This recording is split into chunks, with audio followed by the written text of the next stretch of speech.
I'm about to unleash about Shedeur Sanders. I just watched what happened to Shedeur Sanders in the Cleveland Browns' third and final preseason game. And I'm outraged, I'm sickened, and I'm saddened.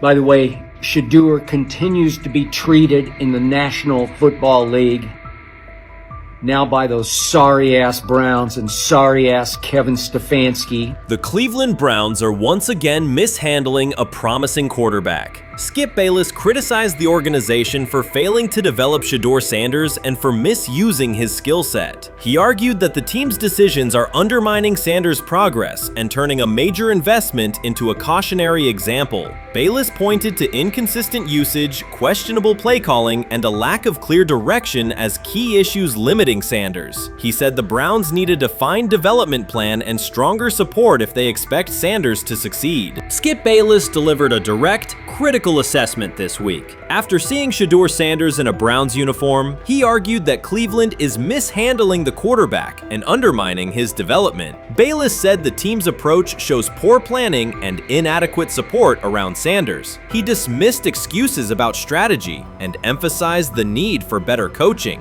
deployment, and protection. In his view, the Browns are setting themselves up for problems before the season begins unless they establish a clear plan for Sanders. Given the team's recent decisions, his reaction is understandable. Cleveland has a history of inconsistent quarterback development. Shedeur Sanders is a premium prospect, the son of a Hall of Famer, a proven college performer, and a widely recognized figure. The organization should prioritize his reps, protection, and a clear development plan, not place him behind Dillon Gabriel as if he were a secondary option. But I'm going to answer this question by saying Shedeur Sanders, and I'm going to tell you why.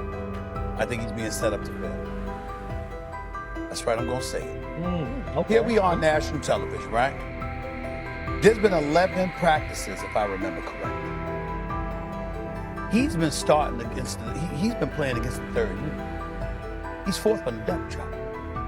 And then suddenly you throw him into the start line, and he hasn't had any reps for the first team at all. Think about that. So you're just going to throw him to the wolves like that, huh? I mean, you know, if he had first team snaps in practice. Yet here we are. Cleveland has one of the most publicized prospects and is handling him like a depth piece. The broader issue is the franchise's long record of quarterback instability and inconsistent development. That history colors every move they make. When the Browns draft a quarterback, fans don't anticipate a long-term answer. They brace for another reset. Shedeur Sanders should be treated as a priority, not as an afterthought behind Dillon Gabriel. Let's give him a chance. Let's give him a chance with the play calling. You know you have an offensive line that isn't playing that well. So what do? Why not just play the short game so he can get the ball out of his hands very fast to run a competent goddamn offense? Outside of that, Shedeur has to be better in understanding that the offensive line that you're working with right now is not adequate. Why not allow the players that are competing for a job, in this instance, Shedeur Sanders, to finish off the 2-minute drill? When Browns fans see another quarterback selected, they brace for another setback. The franchise's recent history, from Johnny Manziel's failed stint to the rocky handling of Baker Mayfield, reflects inconsistent development and short-term decision-making. Against that backdrop, Skip Bayless's reaction to Shedeur Sanders on Cleveland's roster was blunt. He argued the team is already mishandling a premium prospect by treating him as a secondary option instead of a centerpiece for the future. Bayless's position is straightforward. Sanders is not just a name, he brings proven college production, leadership traits, and significant visibility that can strengthen both the offense and the organization's broader profile. Burying him on the depth chart behind Dillon Gabriel signals a lack of a clear development plan and wastes early momentum. Instead, Bayless contends, Cleveland should establish a defined pathway. First-team practice reps, protection and personnel tailored to his strengths, deliberate play calling that accelerates processing, and measured in-game opportunities that build confidence and execution. In his view, the Browns need alignment from the front office to the coaching staff to prioritize Sanders' growth. Continuing to treat him like a depth piece risks repeating the same cycle that has undermined previous quarterbacks. Committing to a coherent plan gives Sanders and the franchise a realistic chance to convert potential into sustained performance. I think, honestly, guys notice it more when you're out winning games, right? If Cleveland starts off in a bad start, they're not doing well, and all of a sudden Shedeur or Dillon Gabriel are doing well in 7-on-7. They're throwing dimes. And practice drills, the number one defense can't stop them. People take notice of that. And the more that the players see it, they're going to, then the comments start happening over the lunch table. They start happening throughout the building, and that's when the pressure really will get severe. The Cleveland Browns were focused on resolving their quarterback situation until Jason Kelce made pointed comments that triggered a strong reaction from ownership. The response inside the organization was immediate and intense. What exactly did Kelce say that has the dog pound on edge and the front office under pressure? We've seen that miserable game by the Cleveland Browns. So they throw Joe Flacco in there, and I like Joe Flacco. He did good, but they gave him the resource of all the first-team guys. Then they throw Dillon Gabriel in there with first teams and second teams. So Dillon always is getting protected. The same thing again, they gave this scrub max protection on every play. Yeah, he completed some passes, but let's talk about his mistakes. He's still inconsistent with his throws, but he at least had max protection. The Cleveland Browns continue to be defined by inconsistency and avoidable setbacks. Even as fans hoped the organization had turned a corner, Jason Kelce, fresh off retirement, offered a direct critique that reignited doubts about the team's direction. His remarks implied the franchise's structure and decision-making remain unstable and recent progress may not hold. The takeaway for leadership is straightforward. Identify core issues, align on a coherent plan, and execute with discipline. For supporters, it's another sign that the problems run deeper than a single season. They throw Shedeur Sanders in there with the lowest cab drivers you couldn't even get on 5th Street. And I'm pissed off, bro, because the play calling was abysmal. Look, even if you don't like Shedeur, Shedeur didn't even get a chance to be trash. Even if you think Shedeur is garbage, he didn't even get a chance to be garbage. That's how awful the offensive line was. Kevin Stefanski still doesn't want to give Shedeur second strings and first strings reps. Why is that? Browns ownership's response shifted from measured to urgent. The pattern is familiar in Cleveland. The team once treated Johnny Manziel as a franchise solution, retained Hugh Jackson for a second year despite results, and invested heavily in Deshaun Watson through a costly trade and contract. These decisions reflect aggressive but poorly aligned planning. The outcome has been continued instability instead of sustained progress. That this was the guy that they wanted to start. He's seasoned, he's experienced, he still has a big-time arm, even at his age, and they open with the Cincinnati Bengals. They wanted that experienced guy. He was always going to be the guy. They were not going to start Dillon Gabriel or Shedeur Sanders in week 1. Kenny Pickett had a hamstring injury. It makes it easy to go with Joe Flacco. And the question isn't and wasn't going to be who's the starter in Cleveland. The question is, who's going to be the backup in Cleveland? Who's going to be the number 2 quarterback when they open the season against these Bengals? Fans still show up season after season, expecting improvement and bracing for setbacks. The usual pattern has been early optimism followed by a gradual collapse. But last season was different. For a sustained stretch, the Browns looked organized and competitive, resembling a functioning team. Couple days, 3 days until roster cutdowns, how do you feel about that? Do you feel like you belong here on this team?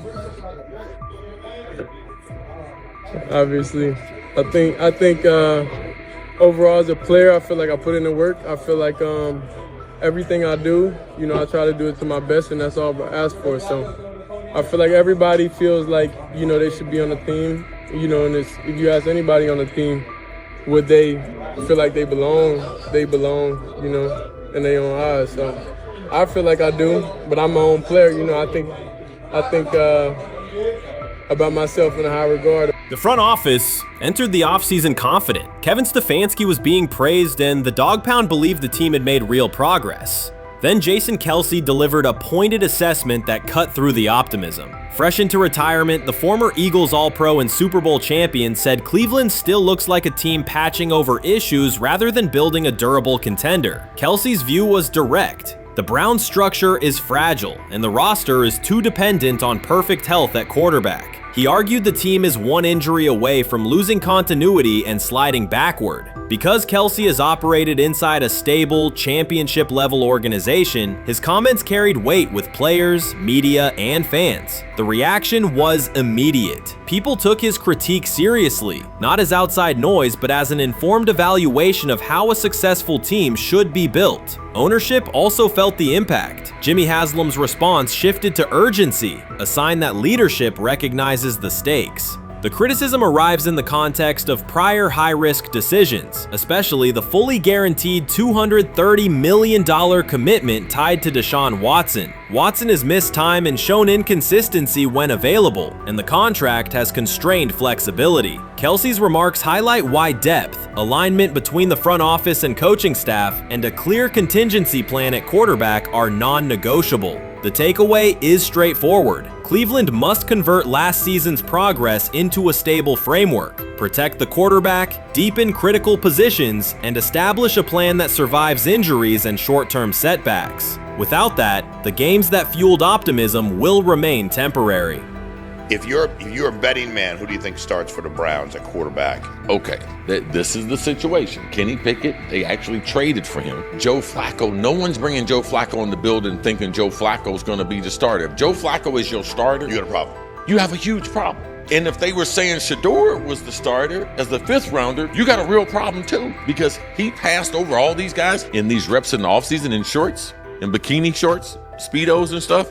Like, no. That kind of stuff. So I'm not that surprised when you put down a 3rd-round pick on a quarterback. You do believe he has a certain skill set. Jason Kelce stated the obvious. Cleveland committed to a quarterback who hasn't played at an elite level in years, and Joe Flacco's playoff run didn't change the long-term outlook. Ownership appeared more upset that the criticism was public than by the substance of the critique. Many fans agreed. They've seen this pattern before. Rosters age, injuries are inevitable, and when a single contract dominates the cap, one setback at quarterback can undermine the entire season. Kelce's broader point was about structure. The Browns prioritized the high-cost, uncertain starter over depth and contingency. The late-season surge masked issues that remain: limited cap flexibility, thin depth at key positions, and an offense that lacks a credible Plan B. Fans recognize how quickly a strong defense can decline with injuries, and how an offense without redundancy stalls. The AFC North raises the stakes. Baltimore with Lamar Jackson sustains a top standard. Cincinnati with Joe Burrow returns to contention when healthy. Pittsburgh rarely slips below .500 under Mike Tomlin and wins with defense and consistency. In that environment, Cleveland can't rely on perfect health or peak form from one player. The path forward is clear. Diversify cap allocation, reinforce the offensive line and receiver depth, carry a legitimate backup plan at quarterback, and install a scheme that functions regardless of who is under center. Given what we saw yesterday with Shedeur Sanders, somebody on the Cleveland Browns is 100% getting fired, probably by the end of this year. The person who's probably going to end up getting fired is Kevin Stefanski, because I know that he didn't want Shedeur Sanders on the team. It was Andrew Berry who made that pick. You can't really go against your GM. Bad things happen in this situation. But Shedeur Sanders is not without fault for what we saw yesterday. This is the play that we saw yesterday that has the internet just exploding, where Shedeur Sanders took like a 24-yard sack. Half of the internet is saying that this is all Kevin Stefanski's fault. Cleveland showed progress last season, but the underlying concerns remain. Jason Kelce highlighted them directly. The Browns' long-term plan is fragile, cap-constrained, and overly dependent on perfect health at quarterback. His comments focused attention on structural issues, roster depth, continuity in coaching, and a sustainable offensive approach, rather than a single hot streak. That criticism resonated because it reflected what many around the league already see. Ownership's reaction underscored the sensitivity. Jimmy Haslam has presided over frequent coaching and quarterback changes, and external scrutiny carries weight when it comes from a respected veteran with championship experience. Kelce's remarks reinforce that last year's Joe Flacco stretch was a short-term solution, not a foundation. The team still needs a durable plan that can withstand injuries and inconsistency. The practical takeaway is clear: stabilize the system, diversify cap cap usage, and build depth at key positions so the offense functions regardless of who is under center. That includes a coherent development pathway for younger talent such as Shedeur Sanders, with defined practice reps, protection, and scheme alignment. Kelce didn't say anything outrageous. He articulated the gap between a brief surge and a credible long-term contender. Have the faith of a mustard seed, right? Because this is the greatest resurrection since Jesus the Christ, right? Like at some point, Joe Flacco was thinking about getting into TV, right? Joe Flacco didn't have a job, and then now you not only come back and start for the Cleveland Browns late in the 2023 season, but they came back around to you. You're now the day one starter for a franchise that just 2 years ago was in the playoffs. The Browns' quarterback situation remains unsettled. Deshaun Watson was expected to be the long-term answer, but injuries and inconsistent play have prevented him from reaching an elite level. When the team turned to Joe Flacco after Watson's season deteriorated, Flacco immediately lifted the offense and produced results that highlighted the gap between expectations and reality. That a 39-year-old late addition could outperform a $230 million starter was not just a short-term surprise, it raised fundamental questions about roster construction and evaluation. Quarterback depth has been fragile, and the late-season surge masked broader structural problems. Jason Kelce's remarks made that clear. Cleveland is vulnerable if the starter is unavailable, cap flexibility is limited, and the offensive plan lacks a stable contingency. His critique drew attention to leadership and planning as much as on-field performance. Jimmy Haslam's strong reaction reflects the pressure on ownership. The organization has promoted a message of stability and progress, but Kelce's assessment suggested those gains are not yet durable. The path forward requires a realistic approach to the cap, a credible backup plan at quarterback, and a system that holds up regardless of personnel. He lied to us all when he said that this was going to be an open competition, a four-man open competition when it comes to the QB situation up there in Cleveland, in which, from the looks of it, all we've seen it be was a three-man race. The only people that has been getting reps in with the first team or with the veterans are Joe Flacco, Kenny Pickett, and Dylan Gabriel. We've never seen my boy Shedeur Sanders get a chance to get in. Even with him doing the things that he has been doing up there, he has yet to get in with the... Shedeur Sanders was caught off guard by Coach Kevin Stefanski's recent remarks, which have sparked talk of bringing in another starting quarterback. Commentators are debating whether Stefanski's comments reflect eroding confidence in Sanders or a brief lapse in judgment, but the rookie now faces intensified scrutiny over his role. The Browns, we got an analyst that says that Shedeur Sanders should have some kind of a ban? Banishment of some kind? Come again? Say what? For what? And we've got, this would be more troubling. If I'm a Browns fan, and this is where we're going to start, potential dissension in the ranks of the front office and the coach. And over what? Quarterback. When a program's headline quarterback suddenly becomes the subject of sideline murmurs and quiet searches for replacements, the situation is unmistakable. It's a breach of trust. Shedeur Sanders, the passer who put Colorado back in national conversations with his production and profile, has just received a clear message that his job security is in question. Coach Kevin, the assistant previously considered to be in Sanders' corner, made remarks that ignited speculation about changing quarterbacks. Fans, analysts, and even Deion Sanders are now reassessing the team's unity and its true plan for the position. The comment was no accident. It was a deliberate signal that the staff may soon elevate a backup. For perspective, Shedeur Sanders did not step into ideal conditions last season. He was sacked so often that Colorado could have dedicated a locker to every opposing edge rusher who reached him. Could I possibly go to bat for Kevin Stefanski as a great head coach? No, I couldn't. Could you go at bat against him, saying he's a horrible head coach? No, I can't. I think that's why we fall in the middle. I think that's why in a lot of these discussions, and that's why a lot of the rankings, you see him right now in that 15 to 20 range, somewhere in that middle pack of NFL head coaches. I've said earlier, Kevin Stefanski has already been given more head coaches than any coach I've ever seen in Cleveland.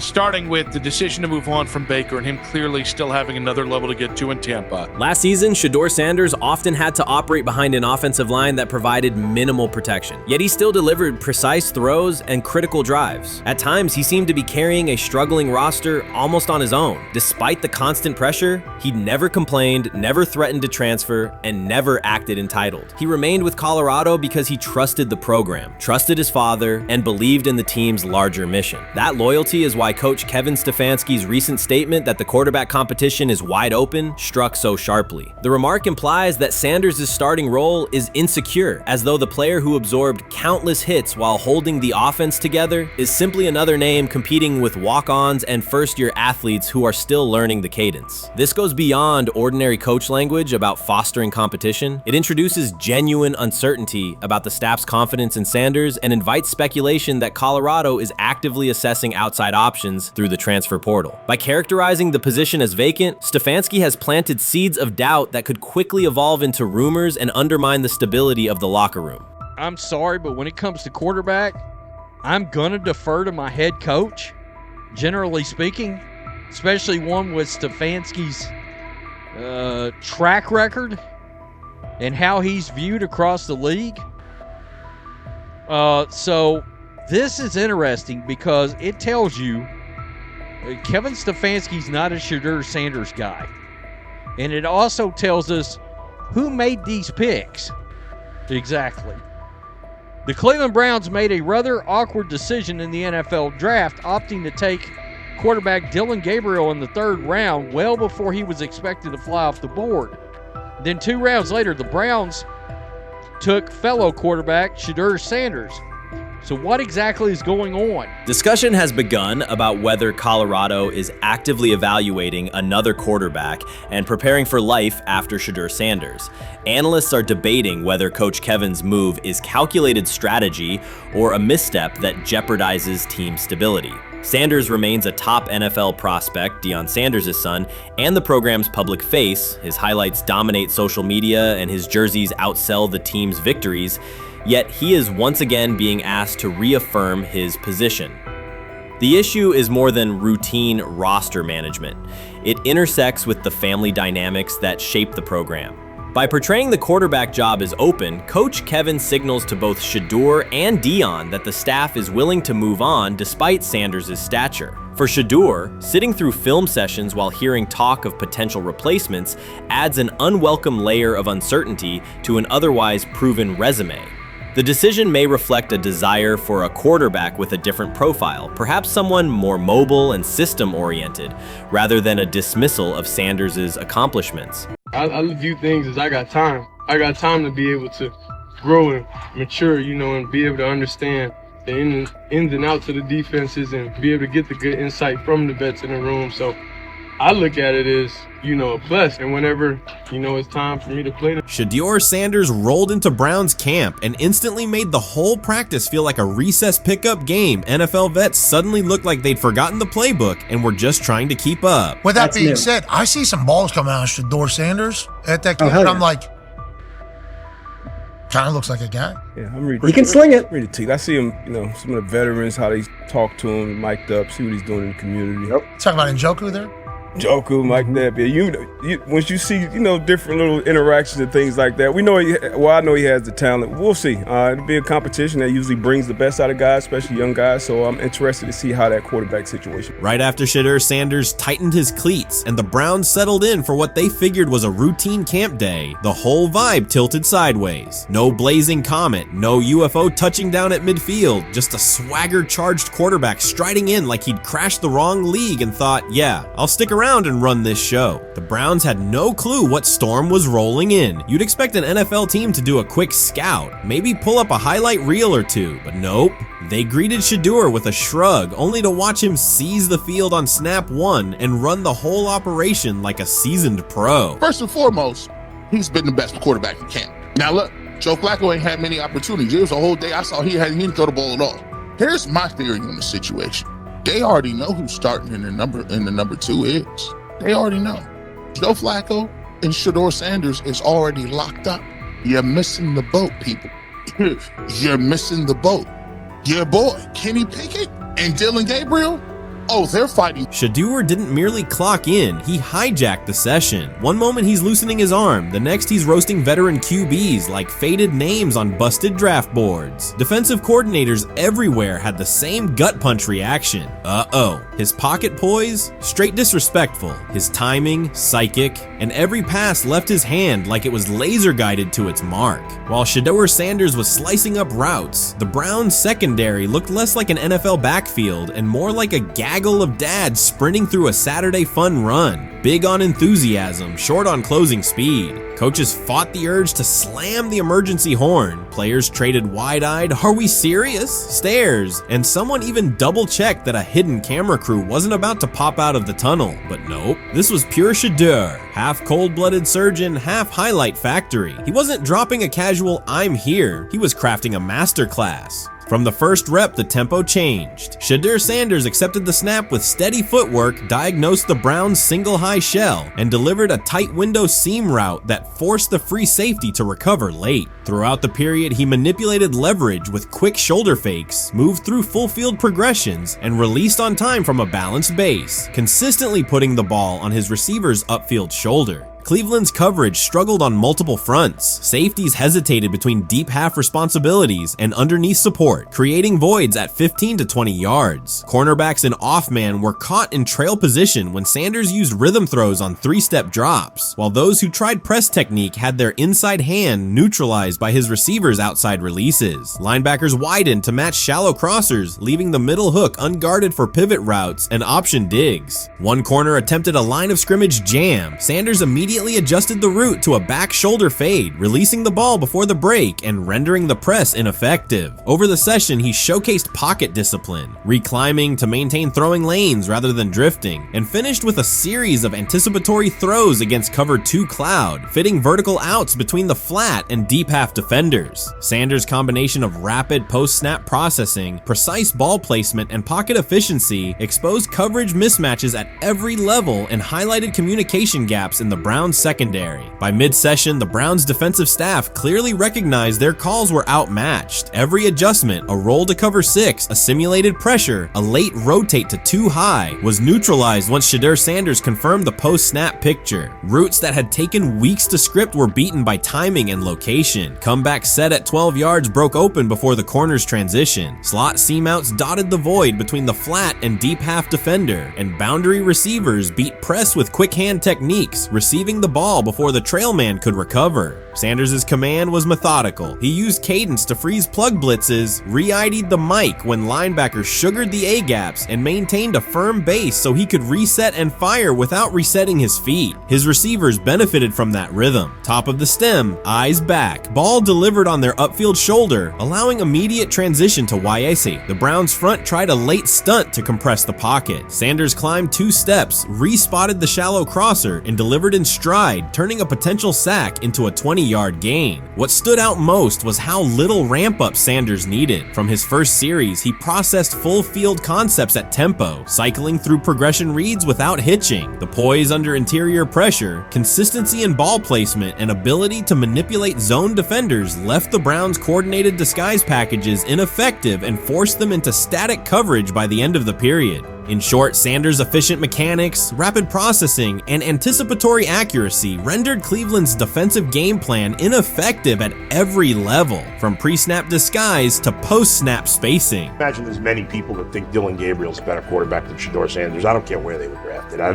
If the Browns are the one team that thinks that, then I'm going to suspect it's not true. They don't know what listen, I've been on every quarterback evaluation for 30 years. Right. I never root against anybody. Yeah. But I'd be surprised if Dylan Gabriel's ever a legitimate starting quarterback for the Cleveland Browns. I'd be surprised. I just don't think. Well, then it is a wasted pick because you took him in the top 100. Yeah, but potentially. Yeah. May get away with it because of Shedeur. An edge rusher chirped at Shedeur Sanders between snaps, hoping to shake his rhythm. On the very next play, Sanders answered with a 30-yard laser, a deep dig from the boundary side that split the single high safety and the trailing corner. He hit the top of a 5-step drop, kept a firm base, and delivered on time to the receiver's outside shoulder, turning what should have been a routine rep into a sudden change explosive. From that moment on, every coverage wrinkle the Browns tried, rotating from cover 3 to quarter half, half, flashing a Tampa 2 shell, mugging both A-gaps, was met with a precise counter. When corners pressed, Sanders adjusted the route to a back shoulder fade. When safeties widened, he checked to a glance post. When linebackers bailed, he found the running back on a delayed option out of the backfield. Even late simulated pressures couldn't move him off his spot. He simply climbed, reset his feet, and fired. As Cleveland's defenders rotated through checks, Sanders manipulated them with cadence and eye discipline. He froze weak side safeties long enough to create intermediate windows, then feathered the ball into those lanes before help could arrive. When the Browns finally dropped 7 and matched every route, Sanders tucked the ball and converted 2 separate 3rd and 6 situations on the ground, reminding everyone that his mobility is as calculated as his arm. By the end of the session, the defensive coordinator's call sheet looked obsolete. Sanders had neutralized blitz looks, exposed spacing issues in zone, and forced the unit into static base coverage just to survive the period. It wasn't a camp drill anymore. It was a clinic on timing, processing speed, and controlled aggression, delivered snap after snap by a quarterback who never needed a warm-up lap to own the field. They never planned on taking him. The problem is,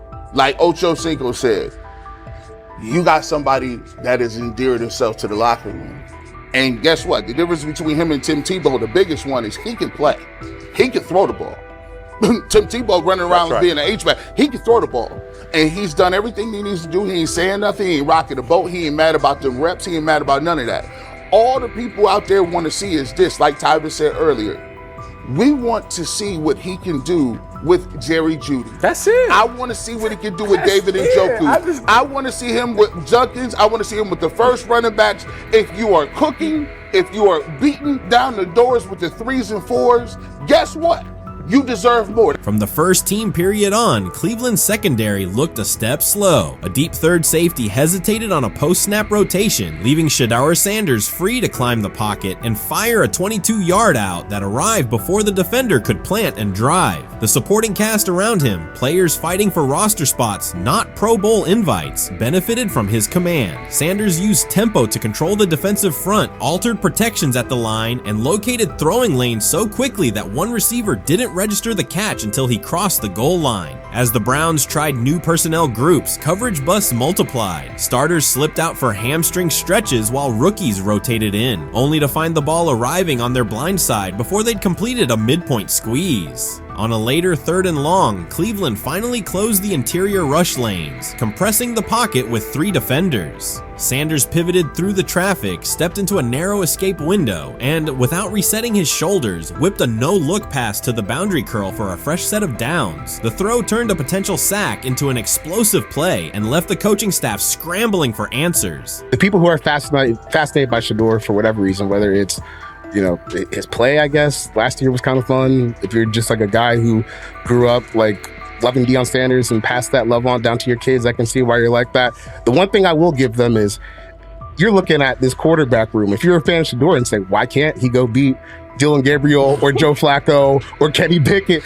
So I do understand that part of it, right? Because why not? Why couldn't he be the Brown starter in October or November? That looks like a quarterback room where everyone will get a chance to start. Shedeur Sanders doesn't ask for excuses. He hasn't blamed limited reps, patched together receiver groups, or 4th-string offensive linemen struggling against Cleveland's second-team defense. He shows up, works, and demonstrates why he belongs. On day 3 of Brown's training camp, for the first time since OTAs, he finally received something close to a fair opportunity. He lined up with the second unit during an 11-on-11 period and made the most of it. In 8 plays, he did what he typically does when given a chance. He executed. He went 2 for 2 on a quick series, finishing with a decisive throw to tight end Blake Whiteheart that immediately caught the sideline's attention. There was no hesitation in his drop, no unsettled feet, and no panic. Just firm, accurate timing and clean operation. It raised an obvious question. What has taken so long for the Browns to evaluate him with a functional group? The story isn't only about one throw, it's about the delay before it. Sanders has been the guy for most of his football life, commanding high school programs, starring in the Southwestern Athletic Conference at Jackson State, then operating under national attention at Colorado. For the first time, he's been told to wait. He has treated that reality as part of the job rather than a setback. He has prepared like a professional since the moment he arrived, and on the 3rd day of camp in heavy heat, he let the football represent his case. While coverage focused on the veteran presence of Kenny Pickett and Joe Flacco, Sanders made an impression with minimal volume. The difference with the second team was immediate. Protection held up, routes were on schedule, and progressions unfolded as designed. Within that structure, he looked like the quarterback who led efficient offenses at Jackson State and Colorado. Calm in the pocket, decisive in his reads, and accurate to tight windows. This was not simply a good practice period, it was a clear statement. He was not just operating the script, he was directing it. The timing was sharp, the reads were clean, and the seam throw to Whiteheart was a high-level anticipation throw, professional in placement and pace. The narrative around Sanders should reflect that when he is placed in a workable situation, his strengths are visible. Early work with 4th unit personnel included protection issues and unreliable spacing. With the 2nd unit, those variables stabilized and his work looked consistent with his resume. The performance supported a straightforward conclusion. The evaluation should move forward with higher quality reps. Sanders has been explicit about his approach. He does not request special treatment. He intends to be prepared so that when an opportunity appears, he can step in without a drop-off. He has said he wants to be ready for anything and not offer explanations after the fact. That mindset fits what teammates and coaches have observed. A quarterback focused on the assignment, not the conversation around it.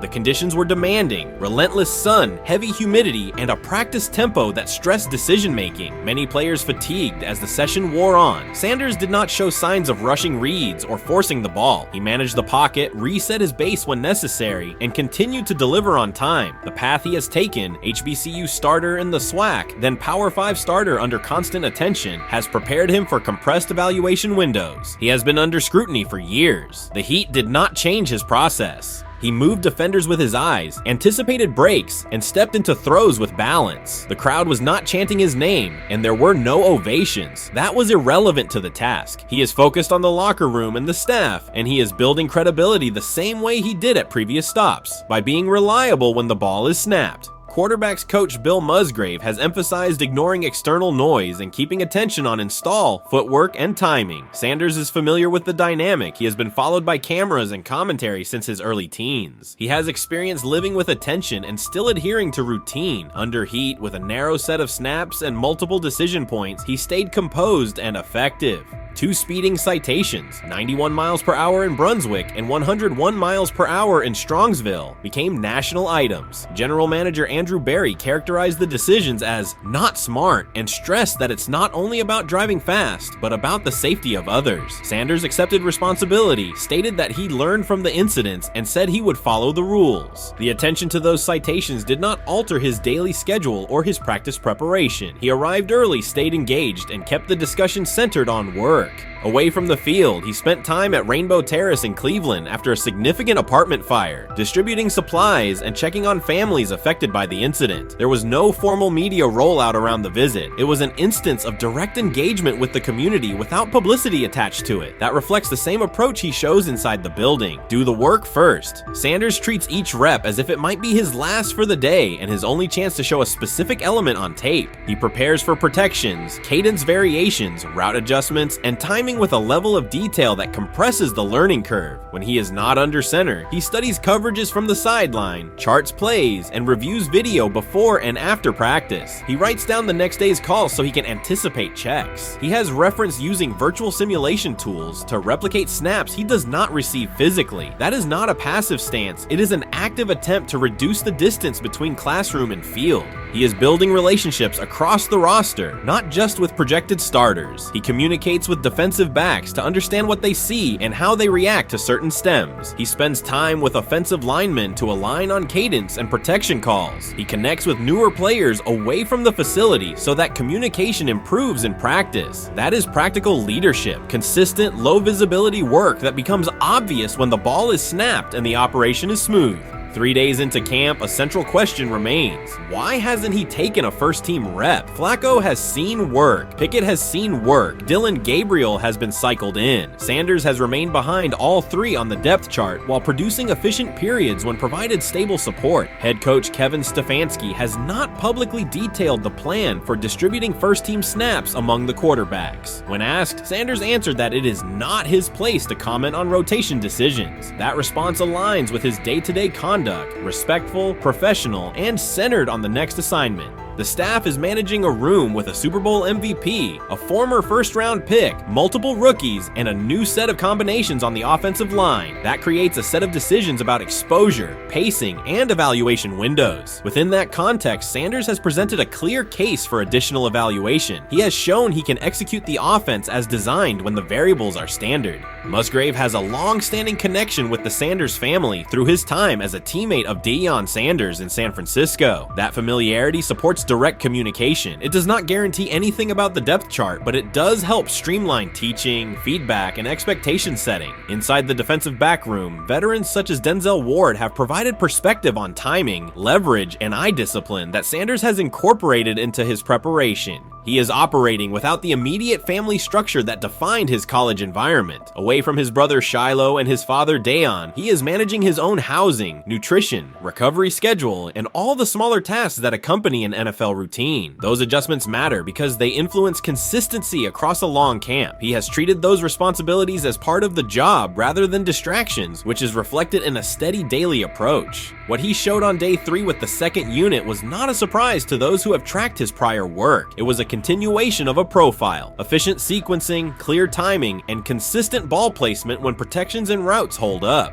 The 8-play period was short, but it was enough to reinforce the point. He doesn't need a large sample to demonstrate baseline operation. He needs a fair sample to test ceiling and adaptability. There is also the matter of perception. Public attention concentrated on the speeding tickets and the general manager's response. Less attention fell on the preparation, the efficient period with the second team, or the community engagement at Rainbow Terrace. That imbalance is common in training camp narratives. Sanders has handled it by keeping his answers simple and his focus on football. He has not tried to redirect the conversation. He has done his work and waited for additional reps. The objective next step is straightforward: expand the evaluation with higher unit personnel and standard opponents. That does not require a complete reshuffling of the depth chart. It requires allocating a defined sequence of first-team snaps so that timing with starting receivers and protections with starting linemen can be measured on tape. The staff can then compare operation speed, accuracy under pressure, red zone decision-making, and 2-minute mechanics against the other quarterbacks. That is the most direct way to clarify the competition. None of this dismisses the experience or track records of the veterans in the room. It emphasizes that the purpose of camp is to test assumptions with current performance. Sanders has provided enough evidence with the second unit to justify a broader look. He has shown that the pace of his feet matches the pace of his eyes, that he can hold safeties with his shoulders, and that he can drive intermediate throws without float. He has also shown discipline to take the clean completion rather than force the vertical shot when leverage dictates otherwise. Every day, he has addressed the controllable items: meetings, note-taking, install recall, cadence management, and post-practice review. He has not asked for public guarantees. He has asked for an opportunity to compete on comparable terms. The 8-play sequence with the second unit was a small but clear example of what he can do when those terms exist. The staff's communications have been measured. Stefanski has not laid out a schedule for first-team rotations publicly. Barry addressed the speeding incidents directly and emphasized standards for decision-making off the field. Sanders accepted the criticism, adjusted his behavior, and moved forward. Those are the relevant facts. What remains is a football evaluation that can only be completed by giving him snaps with the top group and measuring the results. If that evaluation occurs and he performs at the level he showed with the second unit, the conversation will shift from potential to placement. If it does not occur, the question will persist through camp. Why not test the full picture? Sanders has built a case based on preparation, poise, and execution. He has demonstrated leadership by building relationships across the roster. He has shown maturity in handling external issues directly and moving on. He has given the staff reasons on the field and in the building to continue the process.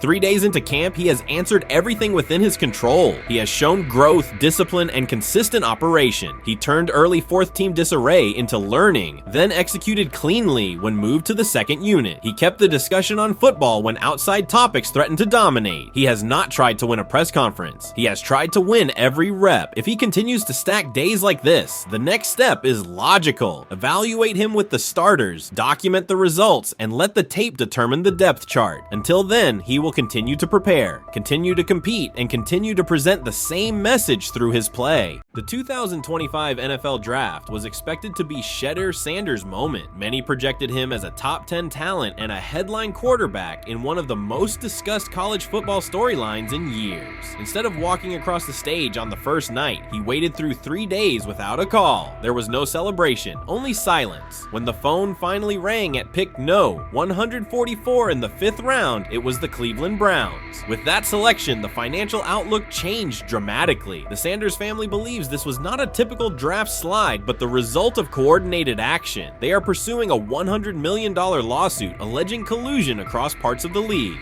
In the months before the draft, Sanders was consistently discussed among the top quarterbacks in the class. Television and digital analysts praised his poise, accuracy, leadership, and command. Scouts highlighted a 74.1% completion rate, record-setting stretches at Colorado, and his rise from an HBCU star to a national figure. Consensus expectations placed him in the first round or early second. Draft night unfolded differently. As picks accumulated, there was little indication that his name would be called. The atmosphere at his private gathering shifted from anticipation to doubt. When the Browns selected him late on day 3, projections for his first contract dropped from an estimated range in the mid-$30 million to approximately $4.6 million, with corresponding reductions in likely endorsements and long-term positioning. According to Deion Sanders and others close to the family, this was not about performance, injury, or conduct. They argue it was coordinated. Attorneys were contacted immediately. The allegation is straightforward. Sanders' value was suppressed intentionally. The family's position is that this was a calculated decision within parts of the league, not an isolated set of evaluations. The legal claims focus on communications that, if authenticated, could be significant. Internal emails, text messages, and owner-to-owner conversations. The family's representatives contend that these materials show a deliberate effort to avoid drafting Sanders in early rounds based on perceived image concerns rather than football merit. One message reportedly under review framed the decision in branding terms. Drafting Shedeur would mean inheriting the Prime brand. The complaint asserts that this view led some teams to discourage others from selecting him unless necessary, not for film-based reasons, but to avoid perceived attention and external pressure tied to his family's profile.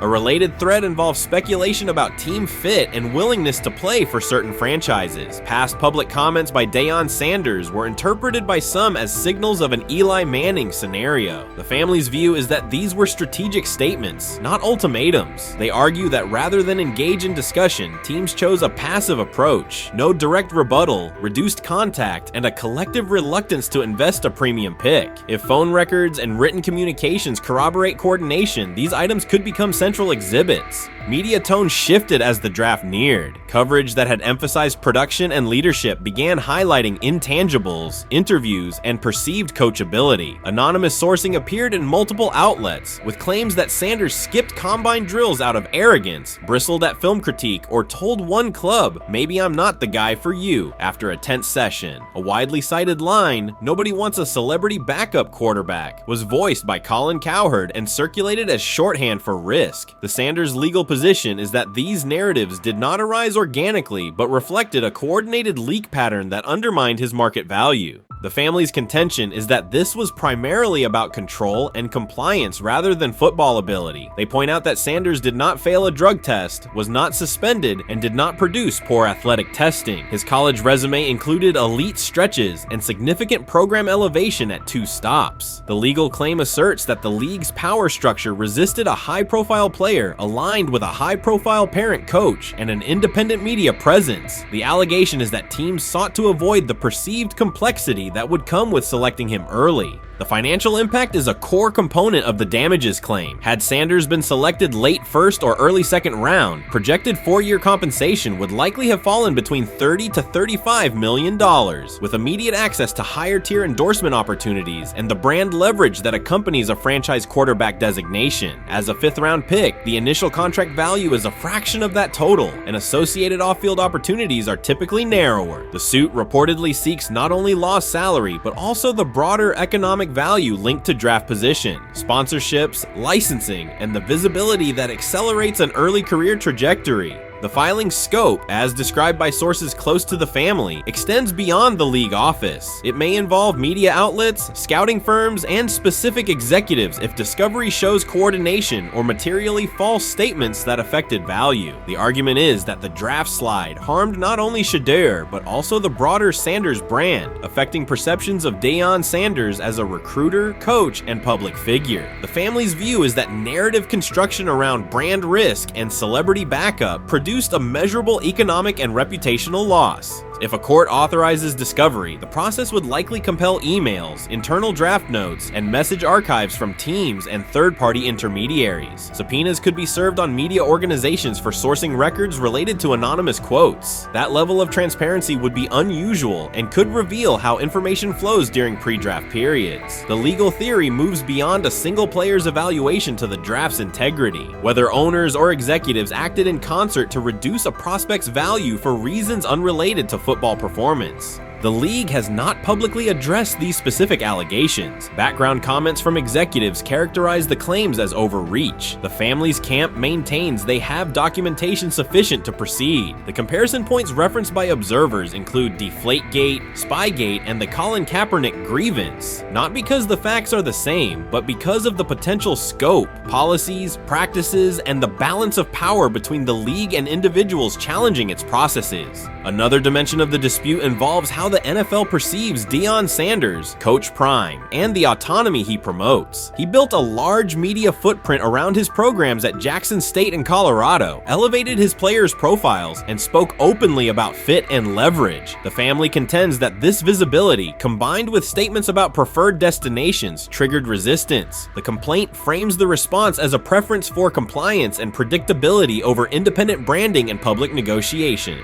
The suit also addresses the pre-draft decisions that critics point to, skipping the Senior Bowl, declining full workouts at the NFL Scouting Combine, and candid interviews about team fits. The family characterizes these as strategic choices commonly made by top prospects, not evidence of entitlement. Their view is that similar decisions by other players did not produce the same narrative because those players fit more comfortably within league expectations. The risk calculus is clear. Bringing a suit of this magnitude invites professional consequences. The family acknowledges that some within the league may react negatively. Their position is that the principle at stake, transparent and fair valuation, warrants the risk. The message they intend to send is that manufactured narratives and coordinated devaluation should face scrutiny, particularly when they affect earnings, opportunity, and reputation. If the case advances, several outcomes are possible. The court could find insufficient evidence of coordination, limiting the scope to individual judgments protected as opinion. It could also find enough to proceed to broader discovery, which would have implications beyond one player, including potential changes to how teams document evaluations and how media handle anonymous sourcing close to the draft. Agents might push for reforms, including clearer guardrails around leaks and standardized prospect communication records. For now, Sanders is working within the Browns structure. He has avoided public escalation beyond confirming focus on preparation and development. The lawsuit is a separate track managed by counsel. This dual approach, professional routine on the field and legal action off it, reflects the family's strategy. They intend to contest the process they believe harmed him while meeting club expectations day to day. The core allegations remain consistent across their statements. A talented quarterback saw his draft value suppressed by coordinated behavior tied to branding concerns and public positioning rather than football merit. Media narratives amplified that shift, and the result was a substantial, quantifiable loss. The remedy sought includes compensation and a measure of accountability that could deter similar conduct. Whether the claims are ultimately proven will depend on documentation and testimony. If emails, texts, and call logs substantiate coordination, the impact could be significant, prompting policy review around pre-draft communications and media engagement. If not, the case may narrow to disputes over opinion, perception, and the gray areas of scouting. Either way, the filing signals a willingness to confront entrenched practices and to test in court how far the process extends beyond film and interviews. This situation has moved from speculation to litigation. It addresses control, image, and power in a system that influences careers and compensation. It also underscores how public narratives can shape market outcomes. Sanders' path now has 2 tracks, earning opportunities on the field in Cleveland and seeking redress off the field for what the family views as an avoidable and orchestrated loss. The questions at stake are larger than one draft slot. They touch on how the league values independence, how information is weaponized, and what recourse exists when a player believes the evaluation moved from football to optics. The answers will emerge through practice reps and, potentially, through discovery and a courtroom record. So before your final year at Miami, there's a lot of conversations revolved around Shedeur Sanders.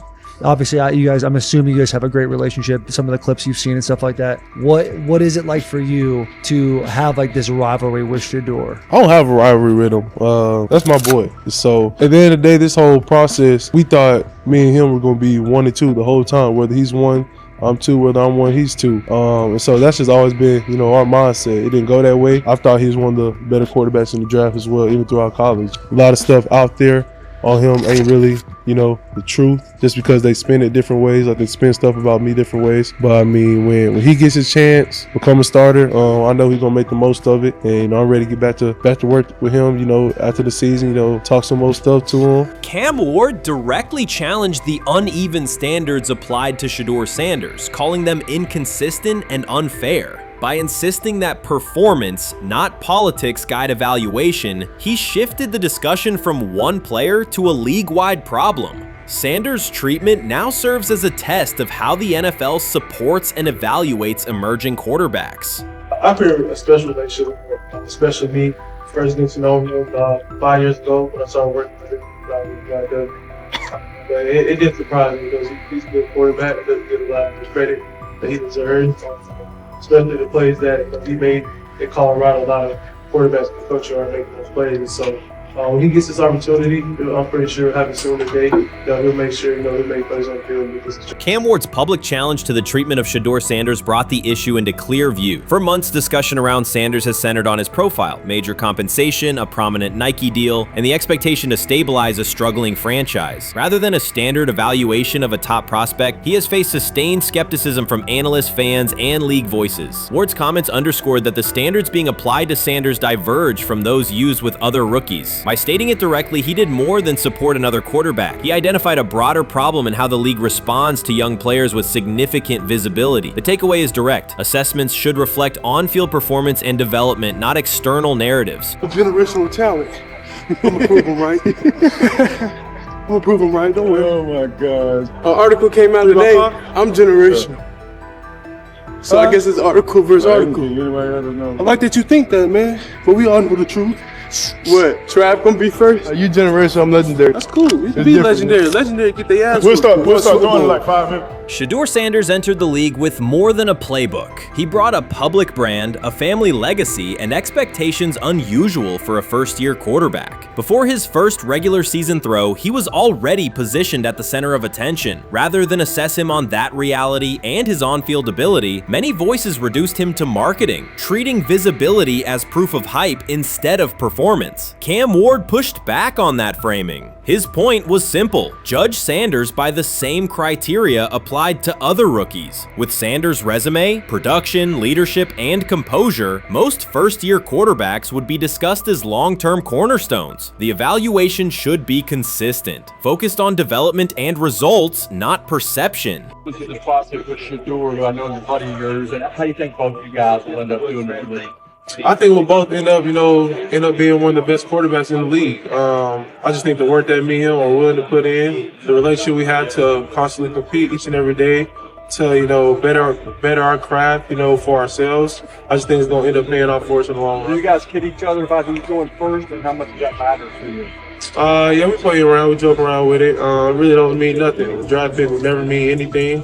At the end of the day, you got to show whether you can prove each and every Sunday. You can't just do it 1 year. Disrespect shows up in two patterns. First, Shedeur Sanders is repeatedly framed through his father, Deion Sanders, as if lineage erases his own work. Discussion drifts to pedigree instead of what the film shows. Second, his visibility is treated with suspicion. His audience reach, partnerships, and ability to lift ratings are labeled labeled hype rather than recognized as value. Instead of acknowledging that he drives demand and expands the stage for his team, critics call it an unfair edge. The result is a skewed evaluation. Star power is held against him while on-field production gets pushed aside. The standard should be consistent. Assess the tape and the development, not the last name or the attention it brings. Well, Ward were microfact. Cam Ward's remarks went beyond defending Shedeur Sanders. They confronted how the league manages star power. The reality is simple. The NFL markets visibility, but resists it when a player doesn't follow the expected script. Rookies are supposed to be quiet, deferential, and grateful for limited leverage. Sanders arrived with leverage, brand reach, major endorsements, and confidence, and that presence was recast as entitlement. Instead of treating those factors as earned advantages, much of the commentary used them to diminish him. Ward called out that contradiction. The same influence the league sells to audiences is criticized when a young player exercises it. His point is a standards problem, not a personality dispute. Evaluate Sanders on his preparation, leadership, and results. Don't penalize him for having a platform or for using the leverage that the modern NFL itself helps create.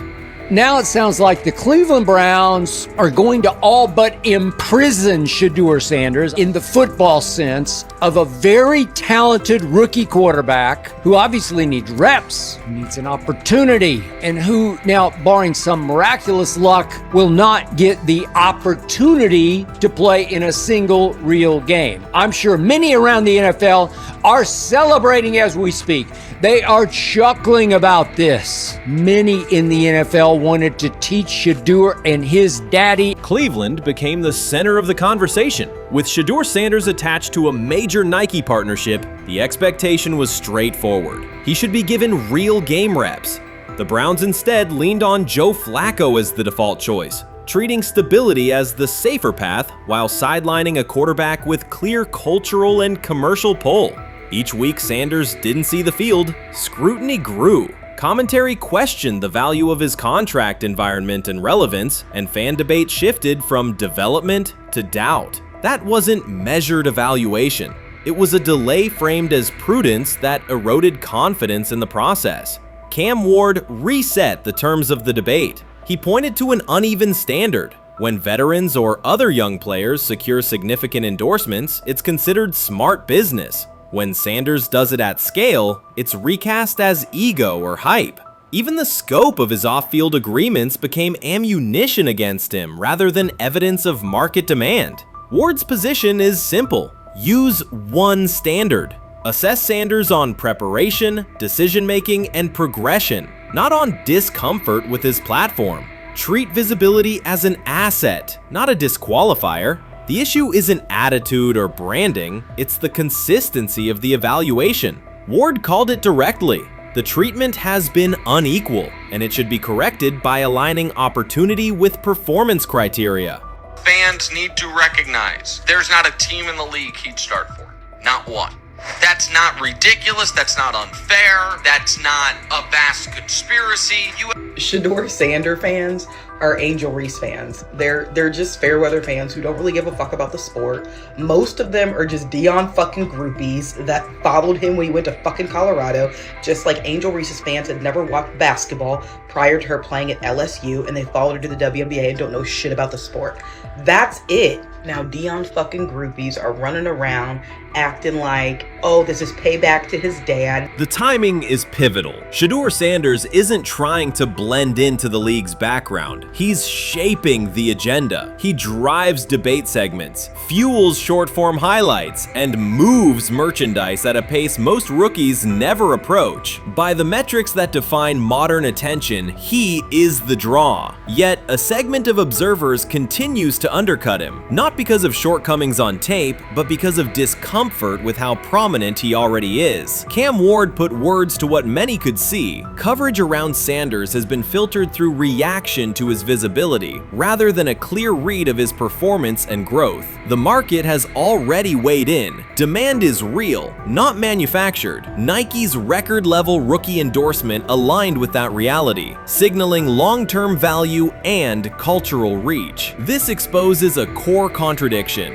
The NFL depends on star power to sell tickets, fill stadiums, and boost ratings, but it resists stars who set terms on their own. Visibility is celebrated until a player exercises it. The fix is straightforward. Apply one standard. Evaluate Sanders on preparation, decision-making, and results, and treat his platform as the asset it is. If the league benefits from his presence, its evaluation practices should reflect that same reality, consistently and without penalty for scale. Shedeur Sanders does not depend on league promotion. He established his platform before the NFL and continues to expand it on his own terms. That autonomy challenges the status quo. Cam Ward's support was more than a defense of a teammate. It was a warning that if the league holds to outdated expectations, it risks falling behind the very players who drive audience attention and revenue. Claims that Sanders lacks real popularity ignore measurable facts. A large, active following, consistent merchandise demand, and sustained coverage across major outlets. Doubts about his standing as a quarterback overlook his college production and growth indicators. The pattern is familiar. Efforts to minimize him increase his reach. Each skeptical headline widens the spotlight, and each dismissive take creates more engagement. You cannot reduce a player built for visibility by arguing he should be less visible. The practical outcome is the opposite. Scrutiny becomes signal. Sanders is not merely enduring criticism, he is turning it into momentum, converting attention into leverage on and off the field. Shedeur Sanders did not treat day 4 of Brown's training camp as anything other than work. He completed 8 of 11 passes with 3 touchdowns, operating with control and accuracy throughout the red zone periods. The throws were varied, a well-placed ball to rookie Luke Floria that led him across the goal line in stride, a firm throw to Cade McDonald over middle after a quick read, and a tight window completion to Deontay Johnson at the back of the end zone with 2 defenders closing. The sequence showed timing, poise, and placement under pressure.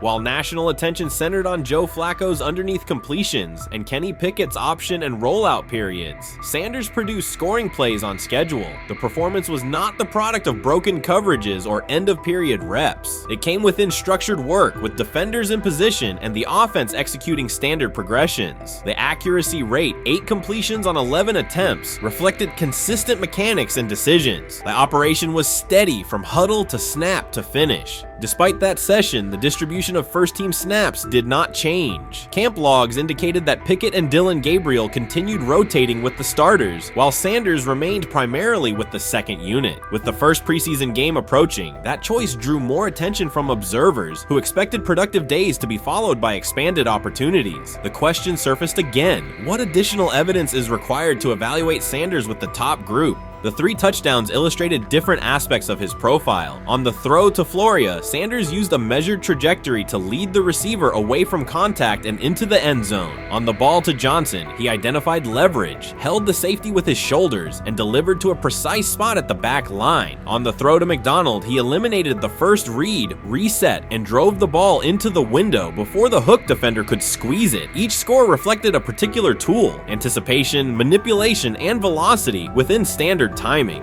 Comparisons to the other quarterbacks were straightforward. Pickett produced 2 touchdowns but placed 1 late ball that exposed a receiver to contact near the goal line. Gabriel accounted for 1 score, with additional gains coming on checkdowns and designed movement. Flacco advanced the ball in short increments without finishing drives during the same period. Sanders converted opportunities into points repeatedly and without turnovers. The rotation, however, remained unchanged. Head coach Kevin Stefanski and the staff continued to allocate first-team work to the same group, describing the process as an open evaluation. In practice, that has meant extended starter reps for Pickett and Gabriel, veteran scripts for Flacco, and second unit periods for Sanders. The disconnect between output and opportunity was notable, particularly given the stated goal of reaching an early decision at quarterback. When asked about the timeline recently, Stefanski said the preference was to decide sooner rather than later, an acknowledgement that the window for assessment is limited as preseason approaches. Speculation about motives is common in such situations. The discussion has included references to front office perspectives and ownership influence. Owner Jimmy Haslam is widely viewed as supportive of drafting Sanders. General manager Andrew Berry is known for prioritizing fit, traits, and process within the roster building model. Stefanski reports to Berry, and the practice plan reflects coaching evaluation within organizational parameters. None of that guarantees any outcome. It does explain why rotations can remain conservative even after strong individual periods. periods. Regardless of internal views, the most useful next step for the evaluation would be a defined set of first-team snaps for Sanders to put comparable tape next to his peers.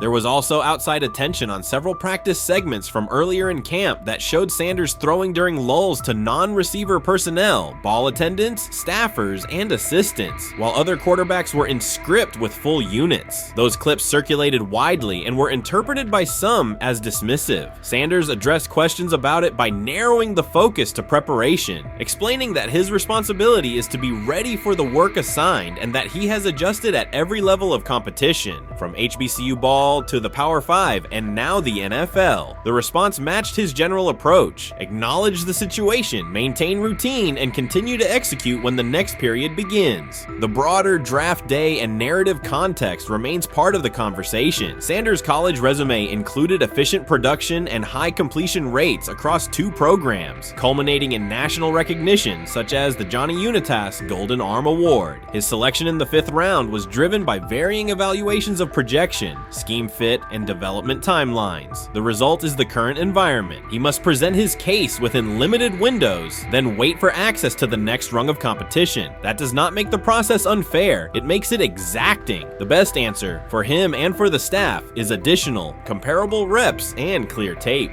Fan reaction after day 4 was direct. Social accounts and comment threads filled with assessments that centered on performance rather than reputation. Sanders produced 3 touchdowns, avoided negative plays, and showed command in the red zone. Supporters pointed to that tape and asked for opportunities with the starters to verify whether the same rhythm carries over with the top receivers and linemen. The message was not about headlines. It was about the logic of evaluation in a compressed calendar. From an operational standpoint, Sanders' day reflected consistent fundamentals. His base was disciplined, his eyes matched his feet, and his timing aligned with route depths. On the Johnson score, he used a subtle shoulder turn to hold the safety before resetting and throwing to the back line. On the McDonald throw, the ball was out on the second hitch, arriving before the defenders could converge. On the Floria play, the arc and placement minimized the hit risk and maximized the run-through. Those are portable traits. They translate across units if the timing with receivers is established through reps. The staff's balancing act is real. They must prepare the presumed week 1 starter with sufficient continuity while also giving developmental players enough exposure to judge ceiling and floor. That tension is present in every camp. The cleanest path through it is to carve out defined first-team sequences for each competitor and evaluate the tape against comparable defenses and situations: high red zone, low red zone, 3rd and medium, and 2-minute. Sanders' performance on day 4 strengthened the case for such an allocation. Context matters off the field as well. Earlier in the offseason, 2 speeding citations, 91 miles per hour in Brunswick and 101 miles per hour in Strongsville, prompted public comment from Barry, who emphasized standards and safety. Sanders accepted responsibility, stated that he learned from the incidents and moved on. In camp, he has kept the focus on football tasks, install retention, cadence management, protection IDs, and post-practice review. He has also continued to build rapport across position groups, including veteran receivers and defensive backs, so that timing and expectations are clear when reps arrive.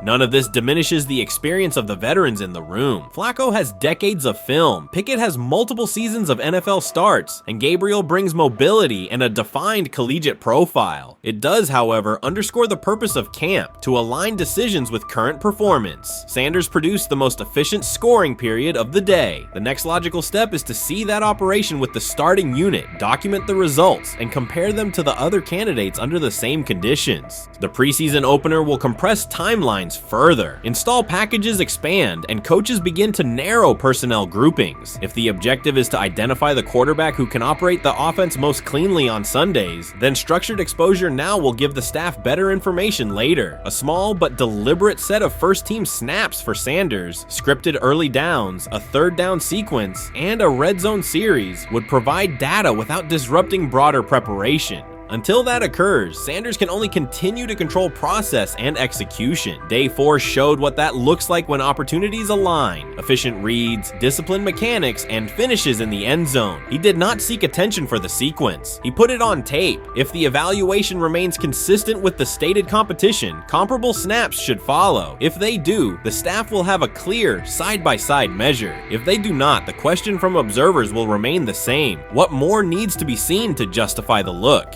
For now, the record from day 4 is clear. 8 completions on 11 attempts, 3 touchdowns, no turnovers, red zone precision, consistent control at the line and in the pocket. Those are tangible outputs. They merit a defined opportunity with the starters as the team moves toward preseason and the decision that follows. Whether or not that opportunity arrives immediately, Sanders has shown the preparation and execution necessary to be evaluated on equal footing. The next step is a matter of allocation, not speculation. While much of the NFL community attended the ESPYs in Los Angeles, Shedeur Sanders spent the day in Cleveland with families recovering from a residential explosion. He did not seek cameras or a red carpet appearance. He chose to be present in a neighborhood working through loss. Weeks earlier, an explosion at the Rainbow Terrace apartments in the Garden Valley neighborhood displaced more than 100 residents. Local officials reported that 42 families were left without housing. A father suffered burns over most of his body and remained in a coma. His 2 young children were hospitalized in critical condition. The damage extended beyond structures. Families lost possessions, stability, and routine. Cleveland City Council member Richard A. Starr described the moment as a family fighting for its future. Outside of local reporting, national attention was limited. Sanders decided to go to the site, meet residents, and help organize a day focused on relief and connection. The decision drew questions almost immediately. Some asked why he was not at the ESPYs, others questioned his motives. Sanders did not respond with counter-arguments. He explained simply that he felt an obligation to be present and that he would act on that conviction. This was not a team-scheduled appearance. He promoted the gathering himself, arrived without ceremony, and spent the day with residents. His approach emphasized listening, participation, and time.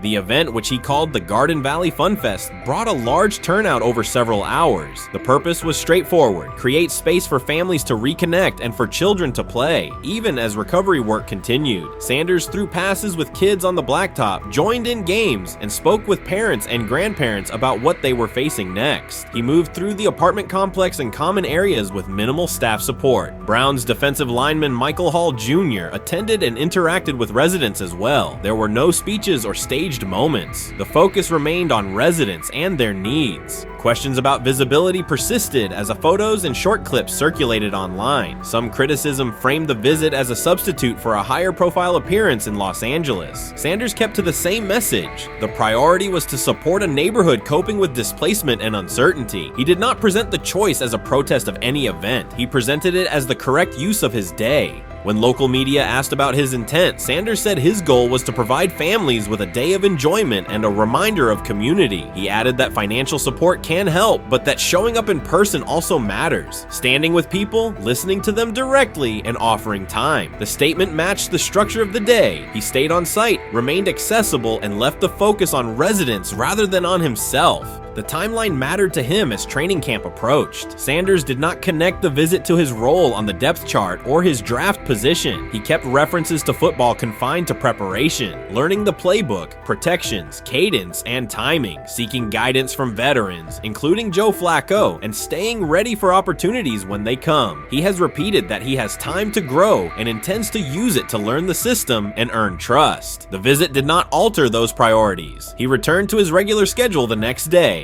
Since arriving in Cleveland, Sanders has treated community work as part of his responsibilities. Before his jersey went on sale, he visited schools, including John Marshall High School, speaking with students about goals, accountability, and effort. He set public objectives confidently, such as long-term aspirations for the franchise, but paired them with routine work in the building, meetings in stall, film, and on-field reps. The day at Rainbow Terrace fit that pattern. Identify a need, show up, contribute, and avoid unnecessary attention. For residents, the Fun Fest provided a brief reprieve from ongoing challenges: housing transitions, school logistics, medical appointments, and the paperwork that follows an emergency. For teammates and staff who observed, it was an example of a rookie investing time locally without seeking a headline. For Sanders, it reinforced how he plans to operate in Cleveland: be consistent, be present, and let action speak.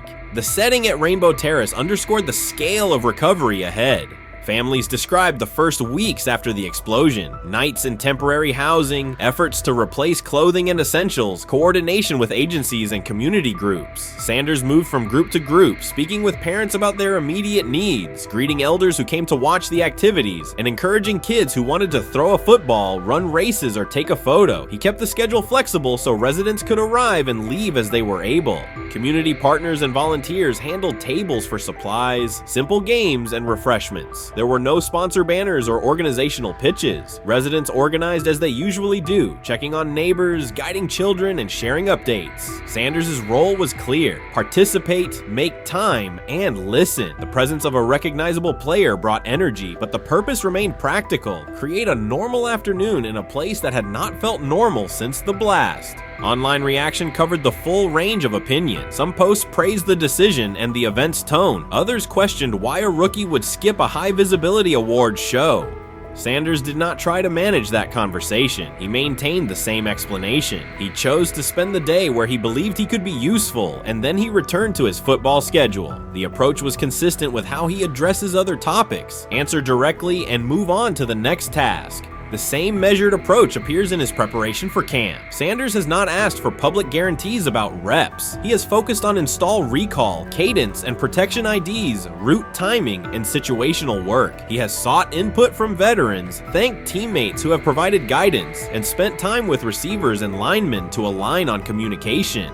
Coaches have emphasized that the quarterback competition is a process, and Sanders has accepted that framework. His emphasis remains on readiness. None of this overshadows the experience and resumes of other players on the roster. It does provide a clearer picture of how Sanders operates as a professional. He separates off-field actions from promotional efforts. He keeps football preparation focused on what he can control. He communicates with teammates across position groups so that timing and expectations are shared. He does not try to steer attention in his favor. He tries to make steady progress. The day in Garden Valley was one example. He arrived without a speech, stayed for hours, and left without an announcement. He did not ask for recognition. He offered time. Residents responded in kind. Kids lined up for catches and races. Parents and grandparents asked about camp and wished him well, and neighbors coordinated rides and schedules around the event. The atmosphere felt like a neighborhood gathering, not a media production. Local leaders who were present or who spoke later emphasized that recovery will take months. Families will continue to navigate housing, healthcare, and daily logistics. Events like the Fun Fest do not resolve those issues, but they help sustain community connections and morale. Sanders' contribution was to create a space for that to happen and to treat the day with the same seriousness he applies to practice, plan, execute, and keep the focus where it belongs. As the preseason approaches, Sanders will continue to compete for opportunities on the field. He has said he will be prepared when called upon, and that he understands the importance of mastering details before focusing on outcomes. The organization will make decisions based on evaluation, and he will accept the results while continuing to improve.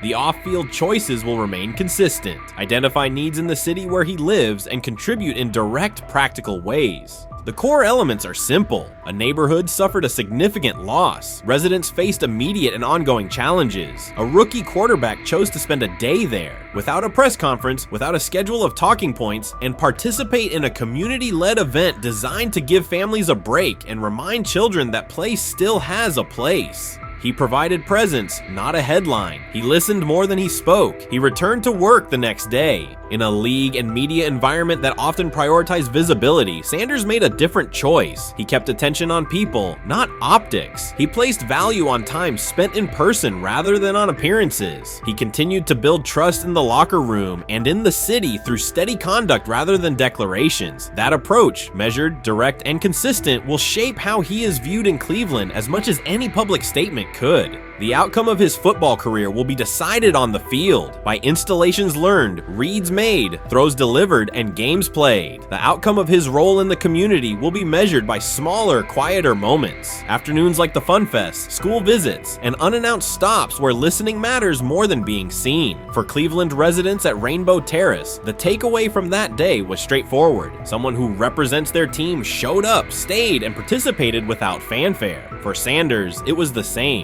Do the work in front of you, whether that is a practice period or a neighborhood event, and keep the focus on the people who are affected most. We've got news. Got news. About my Cleveland Browns. We've got an oblique problem. Obliques are big deals, especially when it's your quarterback. Now, he might be 4th on the depth chart, but he was number 1 in the preseason game last week, and he did a great job. 138 yards, 2 touchdowns. Shedeur Sanders has an oblique injury. That is not good.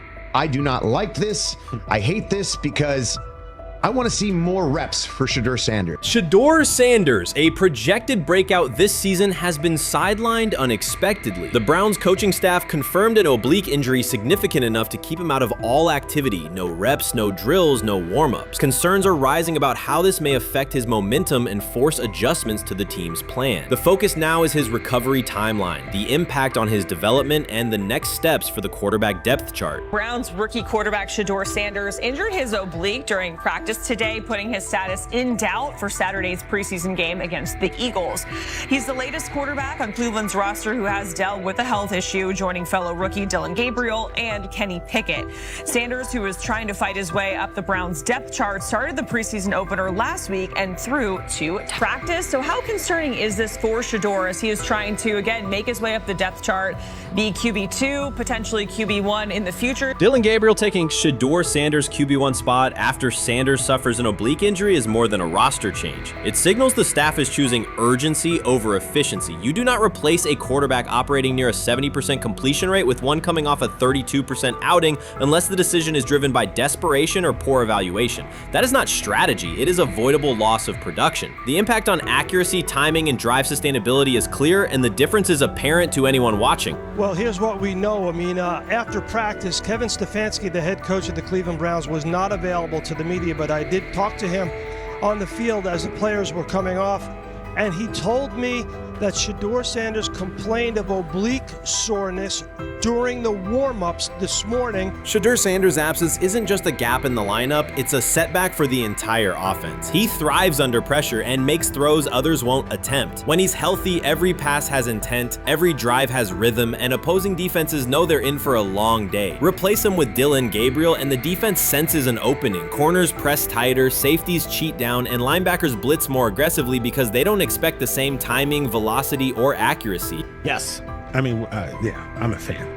I'm not even going to try to hide it. Rich, you guys are fans. Like, you guys talk about the Cleveland Browns quite a bit. Yeah, it's almost annoying to me. It aggravates people. Like, people don't like the fact that Rich talks a lot about They must love I'm here. But it's like, you have a friend, and that friend's child is following in the family's footsteps.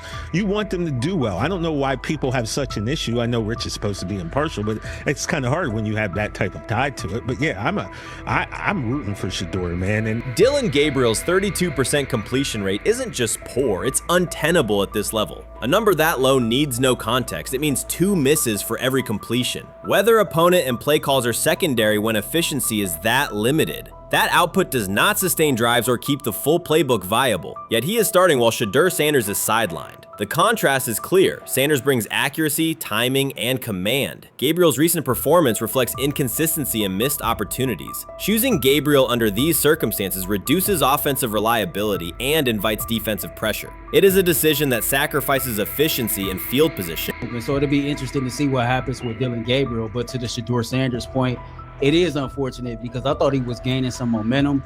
I know the practice that they had before they left for Philly, Daniel Oyefusi reported that he actually took the most reps of all of the quarterbacks. And that was the first time that had happened. It was the first time that he had went ahead of Dillon Gabriel, practicing with the twos, etc. So, like, coming off that stout performance against the Carolina Panthers, he was gaining momentum. If this were a clean evaluation, there would be no debate. Shedeur Sanders is the clear choice. He's accurate, composed, and consistent with a track record of high-level production. Dillon Gabriel remains a question mark, and not the kind that stresses defense. He's the kind that makes coaches consider leaning on the run to limit risk and protect field position. The reality is that injuries create openings for players who haven't earned them. Gabriel has stepped into QB1 while Sanders is out, but that reflects circumstance, not superiority. We don't know the severity of this oblique injury and whether it will even keep him out of Saturday's game against the Eagles. As for moving up the depth chart, I'm the Browns preseason sideline reporter. I was there Friday night when he burst onto the stage and set the NFL world buzzing. And yes, his demeanor was tremendous. His poise was tremendous.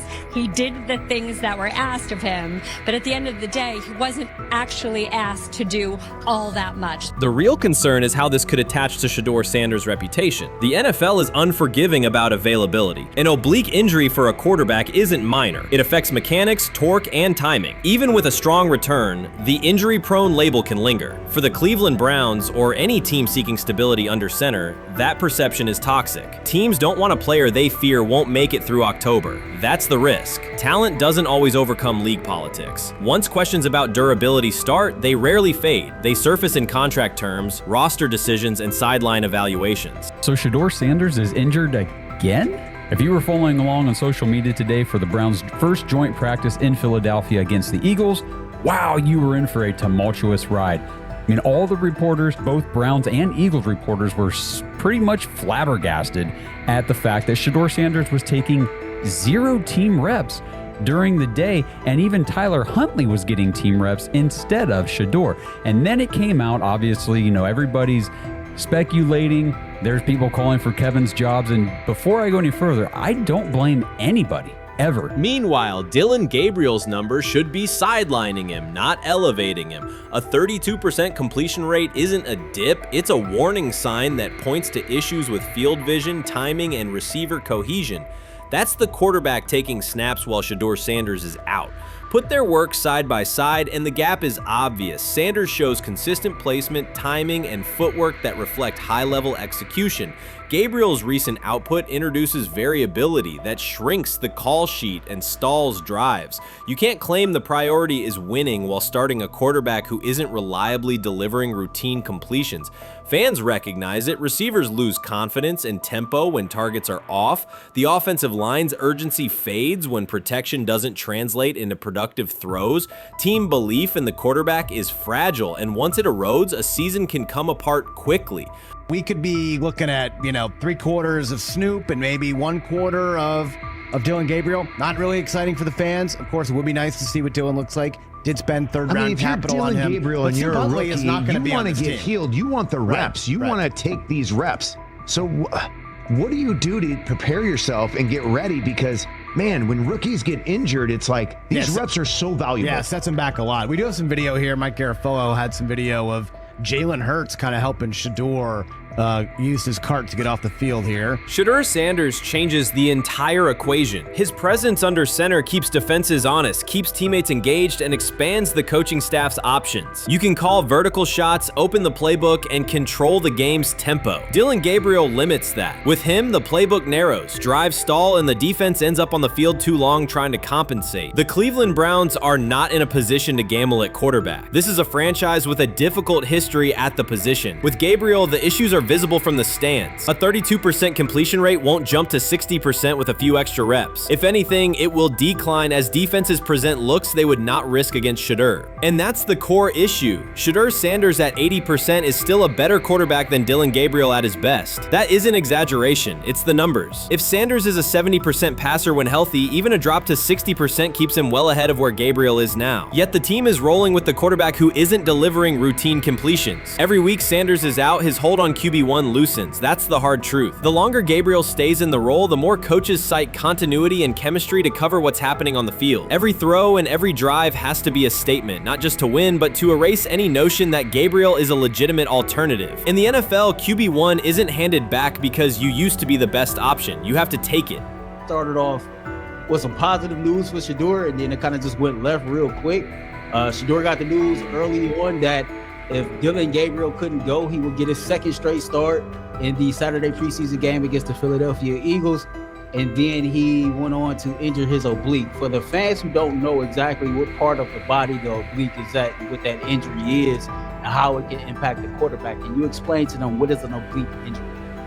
It's like up in this area, right? Well, you can't see me, but like right up in here, you know, when you go to throw, like obviously that's all that. So the truth is straightforward. The Cleveland Browns, or any team in this situation, aren't going anywhere meaningful with Dillon Gabriel under center. You can frame it as progress and point to selective highlights, but reality will level it out, and by then the season is already slipping. Shedeur Sanders is the difference between a team with a path forward and a team playing out the schedule. He reads coverages, delivers on-time throws, and forces defenses to respect every level of the field. Gabriel turns the offense into guesswork. The NFL is built on results, and the results are clear. Gabriel's 32% completion rate functions as a warning sign. It doesn't need context, a clinic, or a film session to explain. It signals inefficiency that stalls drives and compresses the playbook. Yet he has been handed the role Shedeur established through precision, composure, and production. That decision undercuts the stated goal of winning. With Sanders, the offense retains structure, rhythm, and threat. With Gabriel, it narrows and exposes the defense to longer stretches on the field. You can't fire the owner because he can't fire himself. Yeah, someone's head's going to roll, unfortunately, in this situation. And it's probably Stefanski and Barry. I saw on The Athletic. I don't think that's fair, by the way. Stefanski, that part. I agree. I was saying the other day on my podcast that Barry should be fired. And I said I wouldn't fire Stefanski, but a couple of people made the point of saying, well, if you fire the GM, you got to give him a chance to hire his own coach, which is fair. That's true. Mm-hmm. So I would fire Barry. I would hire a new GM.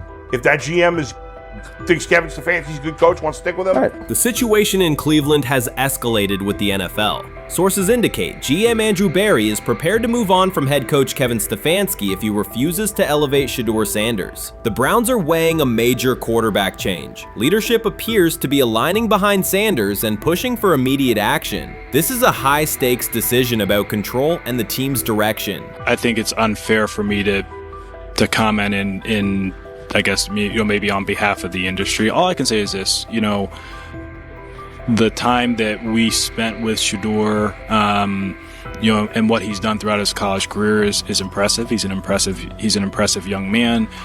He's a really good quarterback. Sometimes, fit comes into play. And I'd also say this, there are 4 more rounds of the draft. And then maybe lastly, it's less about where you get picked and what you do after you get picked. That's really the most important thing. Getting to know him over the course of the spring, he has a ton of resolve. Andrew Barry appears to be at a breaking point. Pressure from fans and within the organization to play Shedeur Sanders is intensifying. Barry is pushing for a move towards Sanders, while head coach Kevin Stefanski remains cautious about altering the depth chart. The divide is clear. One side wants acceleration, the other a measured rollout. The organization is under heavy scrutiny, and the focus has shifted to when, not if, Sanders sees the field. Has the 4th highest odds of any head coach this season to be fired. He's clearly on the hot seat. It's been a discussion for really a couple years now, dating back to last season's 3-win season. And he's always had kind of hot and cold seasons. And now the sports books are saying he's 4th on the list. Number 1 is Mike McDaniel of the Miami Dolphins, Brian Dable of the Giants at 2, Shane Steichen at 3, and there is Kevin Stefanski plus 650 to be fired. This has moved beyond tension to outright stubbornness. Rather than elevating Shedeur Sanders, the staff has chosen Dillon Gabriel. The current depth chart looks less like a forward plan and more like resistance to change. Fans have been clear about who they expect to see, yet the organization keeps delaying. Every week without a real evaluation of Sanders slows development and blurs accountability. Cleveland is choosing a conservative approach when a decisive decision is needed, sending a message of uncertainty to both the locker room and the city. Now being the 3rd-string quarterback for the Cleveland Browns, was that so much was made out of unbelievable. He actually made the team as the 3rd-string quarterback. Like that was a big deal. Like that was somewhat of a surprise to a lot of people. He should have been the first pick in the draft. Kevin Stefanski appears to be doubling down to validate his approach. Despite sustained demand from Browns fans to see Shedeur Sanders reflected in chants, merchandise, and constant discussion, he continues to keep Dillon Gabriel in front on the depth chart. The decision functions as an assertion of control rather than a response to momentum. Even with clear signals from the fan base, Stefanski is staying with Gabriel and delaying a full evaluation of Sanders. It is a deliberate choice to maintain his plan and pacing, not to accelerate change. Cleveland is prioritizing continuity over recalibration, keeping any transition to Sanders on hold. But yeah, I mean, the Browns are in a tough spot. They have wasted. You traded a ton of high draft capital to get Deshaun Watson. You've gotten nothing out of Deshaun Watson and missed an opportunity. Like, who knows who they would have drafted? Now, maybe they would have screwed up those picks and the Browns would still be in bad shape. Andrew Berry is likely frustrated watching Dillon Gabriel default to conservative throws while the offense stalls. From a football perspective, this appears to be the hill Kevin Stefanski is choosing to stand on. Keeping Gabriel ahead of Shedeur Sanders has limited the unit's explosiveness and prevented a full evaluation of a higher ceiling option. Drives end quickly, field position flips, and momentum is lost while Sanders remains on the sideline. Fan patience is wearing thin. Each ineffective series intensifies criticism and shifts scrutiny toward the coaching staff's criteria for the depth chart. With every additional snap for Gabriel, the decision reads less like an open competition and more like rigid adherence to a plan that isn't producing results. The optics are clear. A dynamic quarterback sits while a cautious approach keeps the offense in neutral. If this continues, accountability questions will grow inside and outside the building. What performance benchmarks keep Gabriel ahead of Sanders? When will Sanders receive first-team reps in live situations to allow a fair comparison? The front office must decide whether to preserve continuity or pivot toward a timely assessment of Sanders. The longer the current approach stays in place, the more it signals stubbornness rather than adaptation, and the more pressure mounts to realign the plan with on-field output. I honestly see it happening if the Browns lose a bunch of games. Like if they get 5 wins or less, I see the report coming out now that Stefanski will be fired. I don't want it to happen. I want the Browns to be good, win a bunch of games. I think that they're going to be a team that is slept on and can at least get 7 wins, which is why if they don't, I see Stefanski getting all the blame for that, and there'll be a new coach in Cleveland. Because their players, to me, are there once again. We've talked about the incredible rookie class. The approach in Cleveland lacks consistency. One week, Andrew Berry signals he wants Shedeur Sanders on the field. The next, Dillon Gabriel gets the reps and the plan stays conservative. Through it all, Kevin Stefanski shows limited urgency despite pressure on his job security. Fans are asking for an offense that can push the ball, change field position, and produce points. Instead, the unit leans on short throws and cautious sequencing. Gabriel's play keeps the ceiling low and momentum static, while a full evaluation of Sanders is postponed. The result is growing frustration and a clear disconnect between the front office, coaching staff, and expectations in the stadium. The NFL tried to teach him and his father a lesson. You don't act like that. You don't talk like that before a draft. We'll show you how our game is played. We will watch you plummet all the way. I think he would have gone undrafted except for that owner in Cleveland. And he is the key to everything because he is something of an against the grain maverick owner. He's kind of a wannabe Jerry. Fan speculation is growing. Some believe Kevin Stefanski lacks confidence in Shedeur Sanders. Others think he's prioritizing Dillon Gabriel for reasons unrelated to performance. A more extreme view claims Stefanski is manipulating outcomes to secure a buyout. Whatever the motive, the risk is clear. This approach is straining his relationship with GM Andrew Berry and alienating the fan base. Pressure is rising, Berry's patience is running out, and supporters have shifted from requests to demands. If the current plan continues, calls for a change in quarterback and accountability will intensify.